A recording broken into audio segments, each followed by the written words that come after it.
Hai, konnichiwa, minasong, assalamualaikum. Apa kabar kalian semua? Jadi kesempatan kali ini aku mengajak kalian untuk ngelihat berapa sih pengeluaran yang harus kalian keluarkan kalau kalian hidup sendiri di Jepang ya. Kan kalau kita kerja di Jepang biasanya kita berame-rame. Di zaman magang dulu satu apartemen isi 4 orang. Bahkan ada yang satu apartemen isi 10 orang. Nah, gimana kalau sekarang kalian hidupnya sendirian alias satu apartemen satu orang? Apakah jauh lebih mahal atau gimana?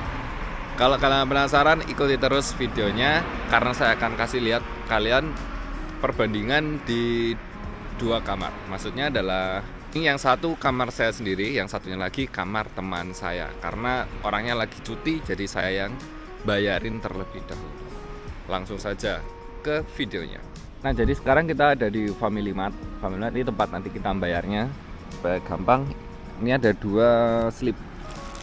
Yang di plastik ini punya teman saya. Di sini rame banget kendaraan. Jadi aku mau pindah aja ke tempat yang agak jauh dari jalan. Kita di sini dulu. Ini punya saya, ini punya teman saya. Nah, standarnya kita ada 3 item yang harus kita bayar. Ini kita punya aku dulu. Ini bukan standar, tapi kita butuh. Ini ada air atas dan air bawah. Maksudnya adalah air yang bisa dikonsumsi dan untuk mandi, untuk cuci-cuci. Ini untuk gas kita taruh tengah-tengah. Gas yang biasa kita gunakan untuk masak, mandi, dan cuci piring. Ini untuk listrik. Normalnya kita ada 3 ini ya guys. Nah, yang keempat ini adalah data seluler alias SIM card kita di Jepang.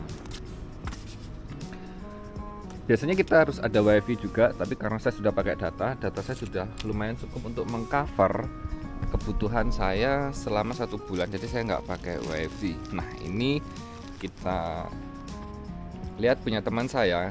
Kenapa kok saya include juga punya teman saya? Karena punya teman saya ini nggak pakai gas, alias kompornya itu kompor listrik. Dia gasnya hanya untuk mandi. Ini gas untuk mandi. Ini gas juga. Electric bill berarti listrik. Ini untuk airnya. Sama dari perusahaan yang sama airnya, gas. Oke, langsung saja kita lihat berapa sih bayarnya kita dari yang paling murah dulu ya. Kalau yang paling murah saya rasa ada di air.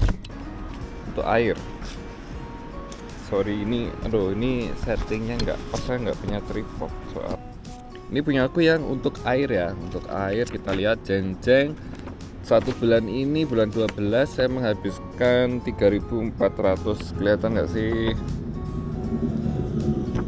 Sorry, memang kamera aku agak ngeblur. Punya aku bulan 12 habis 3.400 air untuk minum dan untuk cuci-cuci. Terus punya temenku, gila dia murah banget, sama aja. Untuk temanku punyanya habisnya 3.162 di bulan 12. Terpaut berapa ya? Kalau punya aku kan 3.400, terpaut 200 yen, 250-an. Untuk 1 orang rata-rata segini ya air, nggak jauh beda. Kita cuci, makan, untuk masak, minum, mandi, rata-rata segitu. Rata-rata berarti 1 orang kita kena angka untuk air 3.000-an. Oke. Sekarang yang kedua adalah listrik. Karena yang paling mahal saya rasa nanti di gas. Gas ini paling mahal. Listrik punya aku bulan ini habisnya 4.953 ditambah pajaknya 450. Jadi aku habis 5.000, anggap saja 5.500. Jadi 1 bulan aku bulan ini menghabiskan 5.000 yen. Kenapa kok sampai 5.000? Karena di musim dingin itu kita nggak bisa lepas sama pemanas guys ya. Maksudnya pemanas tuh jadi full. Jadi naik turunnya listrik itu akan bergantung banget pada musim juga. Semakin aneh musimnya, semakin banyak kita mengeluarkan biaya. Temanku ini agak ekstrim orangnya, dia kuat terhadap dingin, jadi dia nggak pakai pemanas sama sekali katanya, ya kan. Kalau nggak pakai pemanas, dia padahal pakai kompor listrik dan nggak pakai gas. Dia pakai kompor listrik dan nggak pakai gas. Dia bilang seperti itu. Dan dia jarang menggunakan pemanas atau AC. Dia pakai jaket atau apa semacamnya gitu. Habis 2.267 untuk bulan ini. Jauh sama punya saya 5.000 guys, boros. Bahkan teman saya meskipun pakai kompor listrik, dia nggak ada separuhnya punya saya. Kemarin saya juga sebenarnya ini kesalahan ya, karena di bulan kemarinnya itu saya cuma habis berapa ya, 2.000 juga, 2.500an di bulan kemarin. Bulan ini saya beli pemanas yang tipe kayak pemanggang itu loh. Itu boros banget ternyata guys. Dan saya mulai sekarang sudah nggak pakai pemanas yang tipe pemanggang. Oke, udah kelihatan punya aku 5.000, punya temanku 2.500, 2.000 nggak sampai 2.500 ya kan. Padahal dia pakai kompor listrik, dia nggak pakai pemanas. Ini mulai sekarang saya juga nggak pakai pemanas, saya coba pakai AC penghangat aja. Nah selanjutnya ada di gas ya. Gas punya aku juga pakai kompor gas. Otomatis bakal jauh lebih mahal dari punya temanku. Jadi dia penggunaan kompor gas sama mandi ada di angka 8.640, 900 ribuan ya. Punyaku gasnya hampir 900 ribu satu bulan ini, bulan 12. Ini punya temanku gasnya, kita lihat dia nggak pakai kompor gas. Saya rasa akan jauh lebih murah dibanding saya. Kenapa? Karena memang nggak ada port untuk nyolok gasnya. Nah, dia cuma pakai buat mandi gasnya sama cuci piring. Cuci piring ada nggak sih ya? Nggak tahu aku juga. Dia cuma buat mandi sama cuci piring mungkin. Iya, mandi cuci piring. Itu 3.630. Berarti dia separuhku lebih. Nah, mau dibilang apa, saya lebih boros dari teman saya. Punyaku 8.000, punya temanku 3.000. Nah kita total ya. Nah ini pakai dataku sebulan 3.100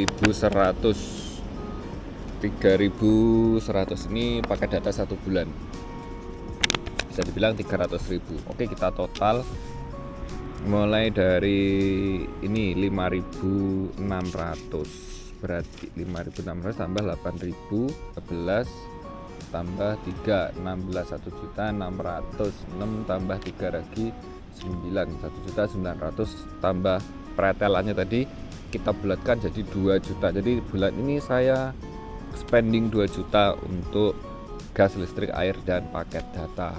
Untuk teman saya itu kita total dari 3 sama 3 6 tambah 2 6 7 8, terus 8 tambah pretelannya tadi kita anggap 1.000, kita bulatkan aja 1 juta atau 9.000 yen.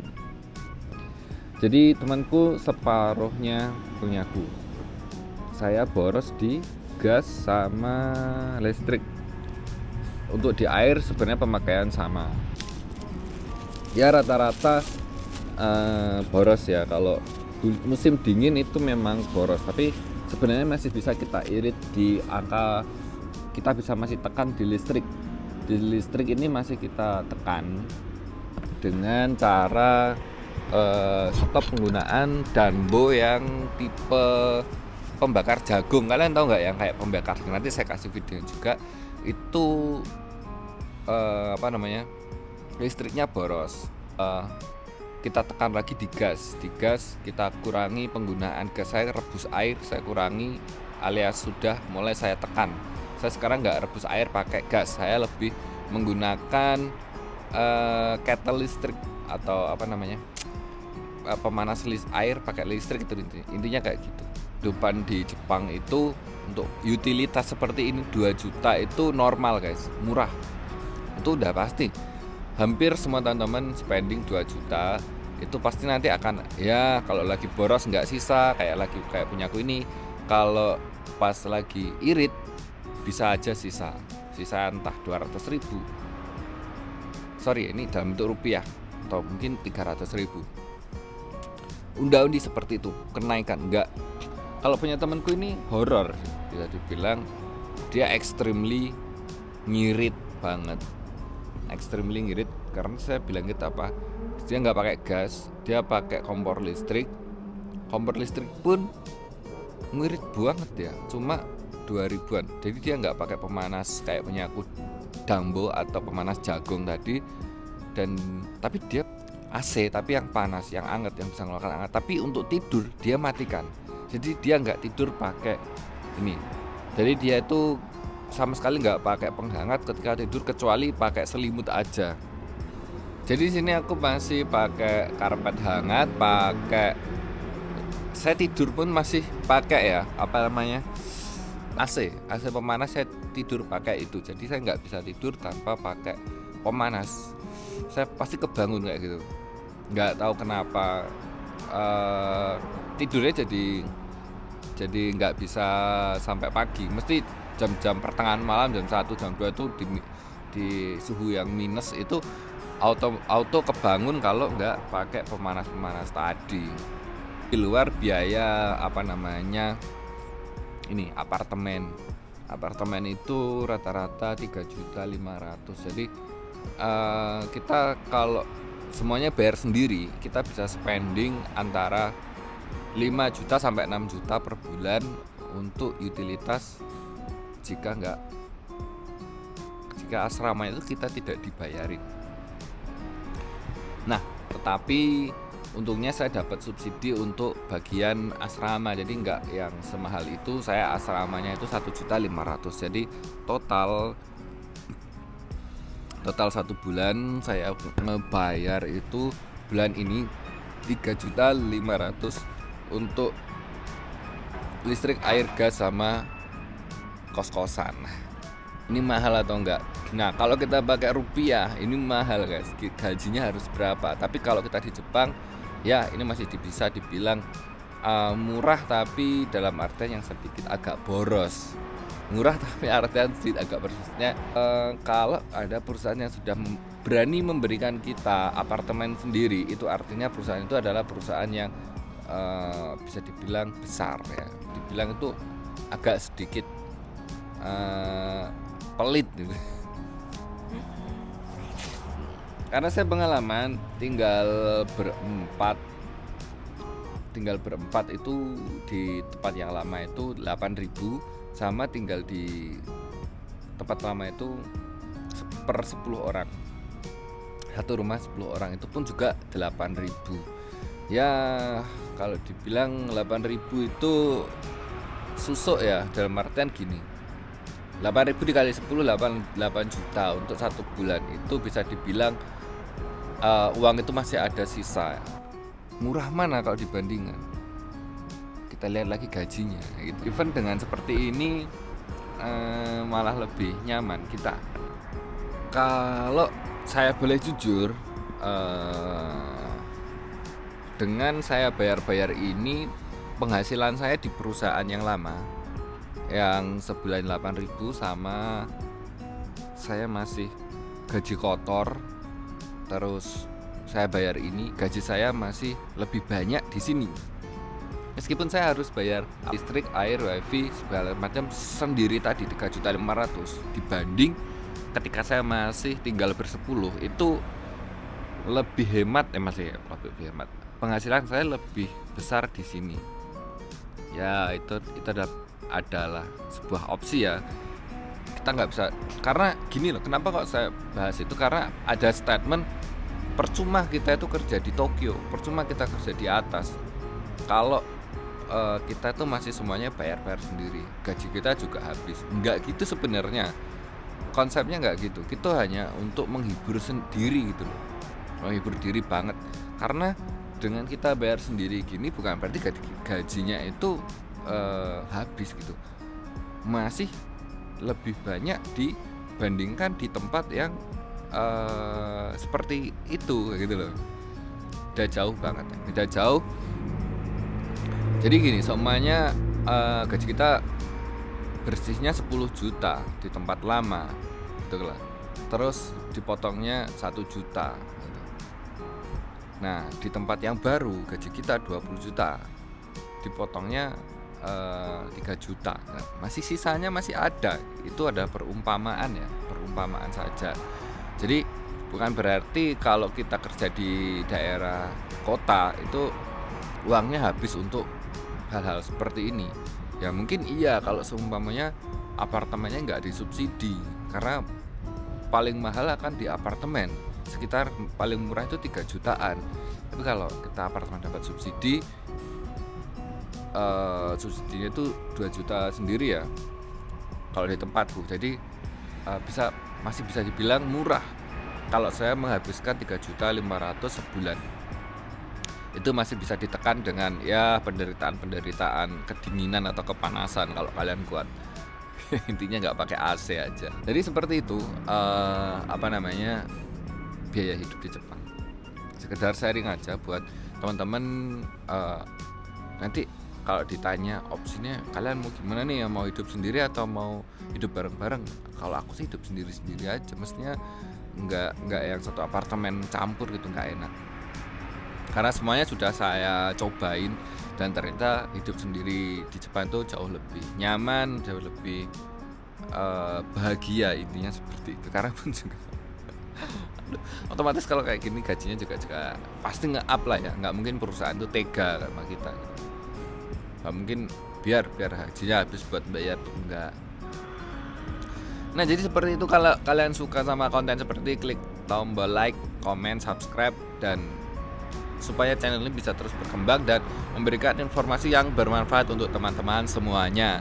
Saya Benny Dad, pamit undur diri. Assalamualaikum warahmatullahi wabarakatuh. Hai. これだけ？これ全部？はい。本件ね。重要サービスの受付を開始します。はい、2169円です。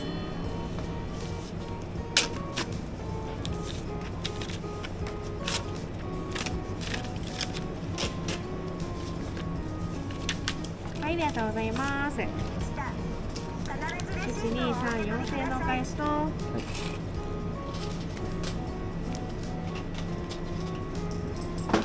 571円のお返しです。隣のレジどうぞ。